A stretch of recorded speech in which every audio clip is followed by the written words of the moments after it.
गर्मी की संभावना अन्य सालों से अधिक बताई जा रही, लेकिन फिर भी अपने अपने प्रयास सभी संगतें कर रही हैं। और गुरु महाराज जी इस समय कहीं प्रचार वगैरह में नहीं है, तो मथुरा में बराबर से फिर से बड़ी भीड़ उमड़ने की पूरी संभावना है।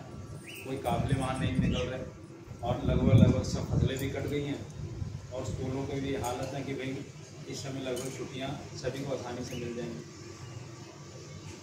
तो ऐसे समय में संभावना यही लग रही कि बहुत बड़ी संख्या में जनसंख्या मथुरा में उपस्थित गुरु महाराज जी के सत्संग के लिए और इस पावन भंडारे के लिए उपस्थित होगी।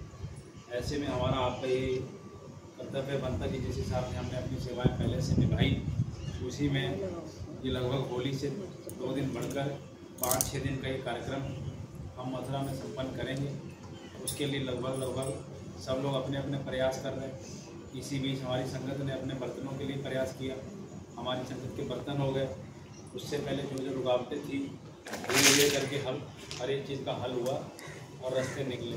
तो मालिक महाराज जी की दया से बहुत बड़ी दया संगत में हुई महाराज जी की है। बराबर संगतों पे हालचाल महाराज जी नज़र रख रहे, इसका देखभाल की जा रही, ध्यान दिया जा रहा। बहुत महाराज जी की दया से संगत बड़े कम समय में बड़ा अच्छा रूप संगत ने लिया। हम सब ने अपने अपने योगदान से देखा कि 1-2 साल 3 साल के भीतर किस हिसाब से संगत तैयार हुई और किस हिसाब से ये बर्तनों तक आज लगभग हम मथुरा के लिए अलग और अपने यहाँ कार्यक्रमों के लिए यदि किसी भी सत्संगी को कोई कार्यक्रम यदि करवाना हो तो लगभग 300-400 आदमी कार्यक्रम के लिए हमारे पास पर्याप्त सामग्री बर्तन है। ये कहीं बड़ी समस्या उत्पन्न होती थी, कभी मांसाहारी बर्तन देखने पड़ते थे, कहीं सोच विचार करने में, बर्तन ढूंढने में, गुरुद्वारे में इधर उधर जाने में बहुत ही समय खराब होता था। लेकिन ऐसी व्यवस्था मालिक की दया से बनी।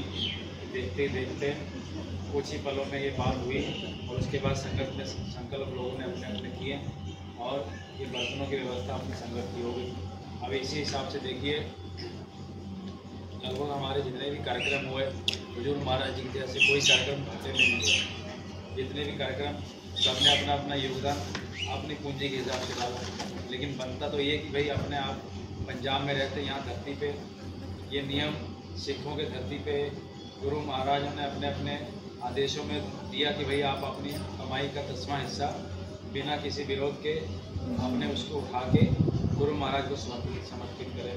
ये नियम से यहाँ पे देखो इतने गुरुद्वारे चलते, हर एक 1-2 किलोमीटर में, आधे किलोमीटर में इतने तमाम गुरुद्वारे यहाँ स्थापित है और सब बराबर चलते, खुले रूप से चलते, सब लोग अपने अपनी कमाई का 10वां हिस्सा उसमें डालते हैं।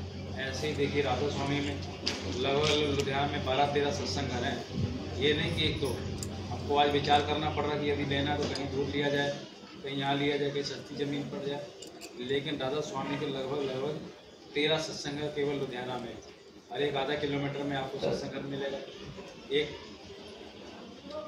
इस रोड पे अलग है, अगले रोड पे अलग है, अलग अलग एरियो में 5-7 किलोमीटर के भीतर। और देखिए सब लोग अपने अपने सत्संग घर में उपस्थित होते हैं। अपने अपने ये नहीं कि कोई यहाँ का वहाँ चला गया, वहाँ का उधर चला गया। अपनी अपनी जिम्मेवारी समझ के, अपनी सेवाओं को समझ के सब अपना निभाते हैं, ड्यूटियाँ करते हैं कि भाई आज हमारी ड्यूटी यहाँ लगी तो हमें यहाँ पहुँचना है। उसी हिसाब से निश्चित होके ये कार्यक्रम और इस व्यवस्था को इतने बड़े रूप को चलाते हैं। तो ये भी नहीं कि कोई उस केवल 100 गज के हैं या 85 गज के हैं, इतने बड़े बड़े उनके रूप होते हैं। लगभग 500-600 गज इतने बड़ी संख्या में और इतने बड़ी संख्या में वहाँ लोग उपस्थित तो होते ही, लेकिन बड़े बड़े विशाल जगह लेके उन्होंने इस जगह को स्थापित किया। और गुरु महाराज की दया से देखिए आपको गुरु महाराज ने नामदान दिया।